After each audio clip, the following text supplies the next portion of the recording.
అస్మద్గురుభ్యో నమః. బమ్మెర పోతన గారి భాగవతంలోని 6వ స్కందంలో 8వ అధ్యాయంలో ఈ నారాయణ కవచ స్తోత్రము 42 శ్లోకాలలో వివరించబడినది. ఈ 42 శ్లోకాలను శ్రవణము చేసిన లేదు పారాయణం చేసిన ఆ ప్రాణికి సమస్త ప్రాణికోటి ఆధారముతో శిరస్సు వంచి నిలబడుతుంది.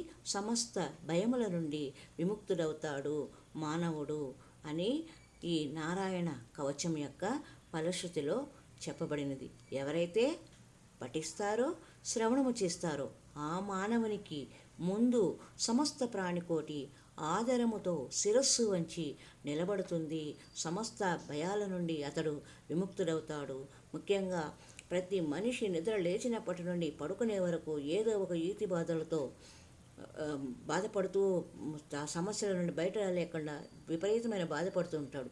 అటువంటి వాటికి పరిష్కార మార్గమే ఈ నారాయణ కవచ స్తోత్రము. ఈ స్తోత్రాన్ని మీరు మీ యూట్యూబ్ ఛానల్లో కానీ లేదా ఎక్కడైనా కేసెట్లో కానీ వినినా కూడా చాలు. మీరు ధైర్యంగా మీ సమస్యలను పరిష్కరించుకోగలరని ఈ నారాయణ కవచం యొక్క విశేష మహత్యం. ఈ నారాయణ కవచము యొక్క ఫలశ్రుతి సర్వ దిక్కుల నుండి మనలను కాపాడుతుంది. అలాగే మనము అన్ని స్థలముల యందు సంచరిస్తూ ఉంటాం. అక్కడ కూడా మనల్ని కాపాడుతుంది. ఆకాశమందు ఒకవేళ విమానాలలో మనం ప్రయాణం చేస్తున్నప్పుడు మనలను రక్షిస్తుంది. ఈ నారాయణ కవచ మంత్రము జలాలయందు నీటిలో ఒకవేళ ప్రయాణం చేయాల్సి వస్తే అక్కడ కూడా మనల్ని కాపాడుతుంది. అలాగే అరణ్యములందు మనము అనుకోకుండా ఎక్కడైనా కీకారణ్యంలో వెళ్ళవలసి వస్తే ఆ ప్రాంతములందు మనల్ని ఈ నారాయణ కవచము రక్షిస్తుంది. అలాగే రణభూముల యందు యుద్ధ సమయాలలో మన సైనికులు వెళుతుంటారు కదా, అటువంటి ప్రదేశాలలో మనల్ని రక్షిస్తుంది. అలాగే మార్గమధ్యములో మనం ఎక్కడైనా దారిలో వెళుతూ ఉంటే అక్కడ కూడా ఈ నారాయణ కవచము మనల్ని రక్షిస్తుంది. దూర ప్రాంతాలలో వెళ్ళినప్పుడు కూడా అంటే విదేశాలకు వెళ్ళినప్పుడు ఈ నారాయణ కవచము మనల్ని రక్షిస్తుంది. అలాగే మనము మన స్వధర్మాన్ని వదిలిపెట్టి వేరొక మతం అన్య మతాలని అనుసరించకుండా ఉండేలాగా మనల్ని రక్షిస్తుంది. ఇంకా విఘ్నముల నుండి విముక్తిని కలిగిస్తుంది. అలాగే నీటిలో ఉండే జంతువుల నుండి కానీ రక్షిస్తుంది. కర్మబంధాలు మనకు జన్మాంతర కర్మబంధాల నుండి విముక్తిని కల్పిస్తుంది. అలాగే మానవులకు సహజంగా ఏర్పడే ఈ మోహము అనే మన్మధున నుండి మనల్ని రక్షిస్తుంది. ఇంకా అపరాధముల నుండి మనం ఎన్నో అపరాధాలు చేసి ఉంటాం, వాటి నుండి ఈ నారాయణ కవచము రక్షిస్తుంది. ఇంకా నరకాల నుండి మనకు గరుడ పురాణంలో చెప్పిన పలు రకాలైన నరకాల నుండి రక్షిస్తుంది.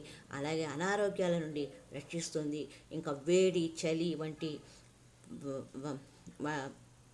ప్రకృతి సహజమైన వాటి నుండి రక్షిస్తుంది. ఇంకా కోపము మనకు సహజంగా వచ్చే కోపం క్షణికావేశము వస్తుంది కదా, వాటి నుండి రక్షిస్తుంది. ఇంకా అజ్ఞానం నుండి రక్షిస్తుంది.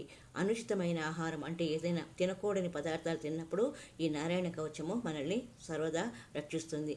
అలాగే భూత ప్రేత పిశాచాల నుండి రక్షిస్తుంది. ఇంకా అంతులేని బాధల నుండి రక్షిస్తుంది. ఇంకా మనలో మనకు తెలియకుండా గర్వం పడటం అంటే అతిశయం స్వాతిశయము లేదా దురభిమానం ఏర్పడుతుంది. నాకంటే మించిన వాడు లేదు అన్న విషయము వచ్చినప్పుడు అలాంటి సమయంలో కూడా ఈ నారాయణ కవచము మన అహంకారాన్ని అణచివేస్తుంది.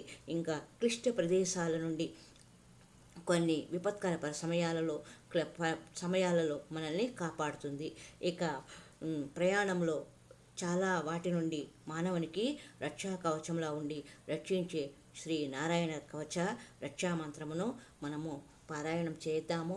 పారాయణం చేయడానికి సంకల్పం చేసుకుందాము. మానవ జన్మను చరితార్థం చేసుకుందాము. మొదట శ్రవణము చేద్దాము. ఆ తర్వాత నెమ్మదిగా సంకల్పం చేసుకొని నేను కూడా ఈ నారాయణ కవచనాన్ని పఠిస్తాను అని సంకల్పం చేసుకొని ఆ తర్వాత పారాయణ చేసుకుంటే మన శరీరం ఈ మానవ శరీరంలో నారాయణ రక్షా కవచము మనల్ని నిత్యము కాపాడుతూ మనకు కలిగే అనేక సమస్యల నుండి మనల్ని రక్షిస్తుందని ఫలశ్రుతి చెప్పబడింది. ఇది బమ్మెర పోతన గారు రచించిన భాగవతంలోని 6వ స్కందంలో 8వ అధ్యాయంలో వివరింపబడిన ఫలశ్రుతి విశేషాలు.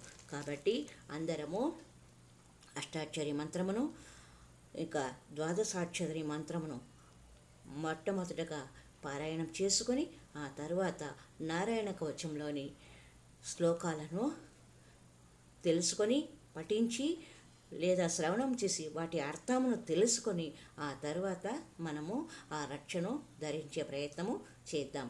ఓం నమో నారాయణ, ఓం నమో నారాయణ, ఓం నమో నారాయణ, ఓం నమో భగవతే వాసుదేవాయ, ఓం నమో భగవతే వాసుదేవాయ, ఓం నమో భగవతే వాసుదేవాయ 3 సార్లు చెప్పడం వలన అది సత్యము నిత్యము అని అర్థం. హరి ఓం తత్సత్.